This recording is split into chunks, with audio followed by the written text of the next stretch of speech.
Hello ladies and gentlemen, once again my name is Chabulani Sinyazo of the Rustenburg Herald, and I'm not here alone. I'm with Mr. Valdi Volskenk, the news editor of the Rustenburg Herald. We're going to be talking about what is happening in and out around Rustenburg. As we always do, we discuss what is happening in the newspaper.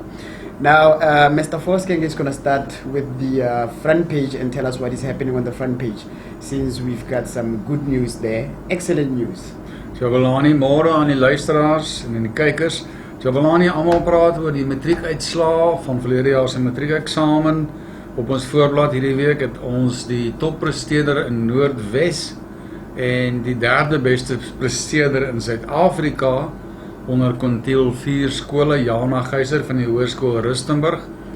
Sy het uitstekend presteer. Sy is ons beste presteerder in ons provinsie, lewenswetenskappe, fisiese wetenskappe. Is 'n pragtige foto van haar met haar trofee saam met haar ouers, Dr. Pita en sy vrou Elmien Geyser. Ons sê baie geluk aan hulle en ja, dit is wat ons akademiese prestasies betref. Well, moving right along, we have an article about the latest crime stats that were released by our Minister of Police, Mr. Becky Cele. And one thing that we appreciate about that is that he's been very, very honest about the statistics here in South Africa. Despite the lockdown and all the deployment of police officers everywhere, the crime statistics is very, very bad. So for more information, check this week's edition of the Rustenburg Herald. What else do you have, Waldi? Jabulani, ons mense, die winter is op pad en ons mense moet hulle maar voorberei, die hande dieper in die sakke steek. Daar is 'n 15% tariefverhoging in elektrisiteit deur Eskom aangekondig en goedgekeur. So dis nesie verby. Ons gaan hoes. Jy kan solank jou begroting begin uitwerk. Well, speaking of tariffs, Valdi, I've got another interesting one here about the toll gate tariffs in South Africa. So from what we hear, it's going to also increase by about 3.32%.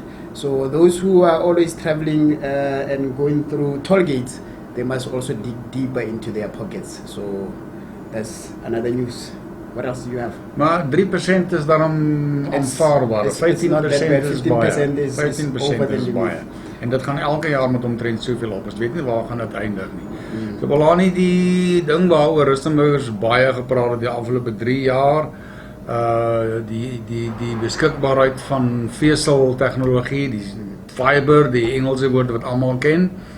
Daar was 'n groot stryd tussen die munisipaliteit en die plaaslike kontrakteur Hotel, en die is blykbaar nou verby en die strydbyle is begrawe en Hotel gaan nou sy operasies hervat.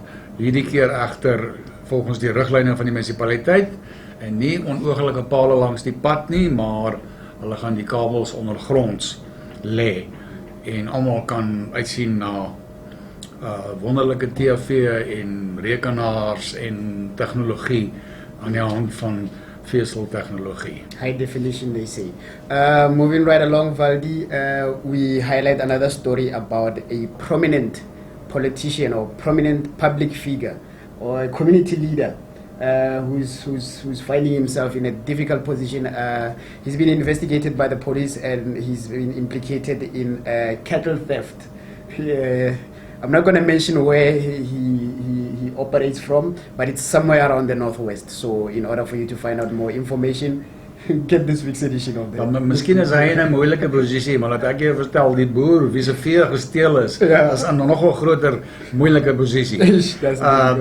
Die ander ding is, nog 'n ding waaroor ons mense baie praat, die afgelope 2 jaar al, munisipale waardasies. Ons het hierdie week 'n baie kort beriggie met skakels wat jou vat na die waardasierol as sulks, die totale volledige waardasierol, en dan 2 beswaarvorms indien jy van voorneme is om beswaar aan te teken teen jou munisipale waardasie.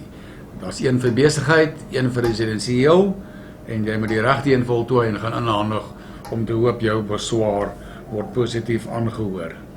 Well, Rustenburg received a bit of hope, you know, since we've been experiencing this coronavirus pandemic. So at least last week we got a bit of hope when the first few batches of vaccine arrived here in Rustenburg at Job Shimankana Hospital. It was on the 17th of February, which was on a Wednesday. And immediately after that, on Thursday, vaccination started at the hospital with healthcare workers being prioritized first. So we were invited there to go and see how things are going, what is the procedure, and it's quite easy. So we have an article as well as a video of the CEO who got vaccinated and is leading by example to his frontline workers. So he's giving us slight information on what to expect when our turn comes, because right now it's just frontline workers, and then after that they're going to roll out different processes as well. Yeah. Jabulani, ek gaan afsluit met ek gaan weer verwys na die winter wat kom. Die winter is op pad en dan is ons lief vir boboties en curries en breedies en dinge. En ons praat ook in Rustenburg na die afgelope seker 6-7 jaar baie van die spekboom. In die laaste tyd het ons gehoor van spekboom bladjang, spekboom sherry, spekboom konfyt. Nou is daar spekboom breedie. Ons het nie net gelees of geskryf nie, ons het geproe. Elmarie Erasmus van Rustenburg, 'n voorslagkok, maak vir ons 'n groot lekker pot spekboom breedie. En ons sê in die artikel, Esau van die Bybel sou sy eersgeboortereg en sy kuduvelleersandale verruil het vir daai pot spekboom breedie. Dis heerlik. En daarmee gaan ek afsluit. Tot volgende week dan. Mooi bly. It's going to be something that's going to be very, very interesting. Now, in closing, there's an appeal from government, Northwest, to Home Affairs. You've got farm schools, those people, those learners that are staying in farms and their parents. Now, there's a trend that majority of them who are supposed to be getting their social grants are not getting them. Because number one, their parents don't have IDs. Number two, they don't have birth certificates. So there's an appeal to Home Affairs to really, really go and prioritize these learners so that they can at least get something from government. In the wake of the statistics which came a few days ago that unemployment has gone extremely, extremely bad. So this will be a good assistance in the long run. So from myself, Jabulani, as we said, we're going to see you again, same time, same place next week. For now, we say goodbye for now. Groetnis tot volgende week.